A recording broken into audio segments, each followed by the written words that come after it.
মালিক রে আমি বড় পাপী, আমি বড় গুনাহগার।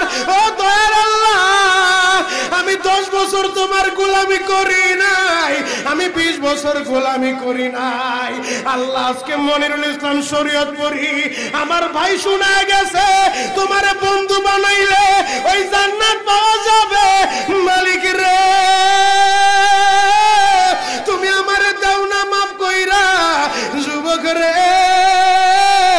যদি কেউ আল্লাহরে বন্ধু বানাইতে পারে তার কোনো আর চিন্তা নাই, তার চিন্তার কারণ নাই গো বাবা।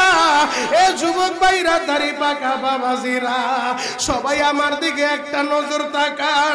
এই যে দেখেন আমি হাতের ভিতরে আহারের টিস্যু দিয়া কাফনের মতো একটা দৃশ্য বানায় ফেললাম। এমন একটা কাপড় আপনার শরীরে একদিন উঠে যাবে, আমার শরীরেও একদিন উঠে যাবে। ও চেয়ারম্যান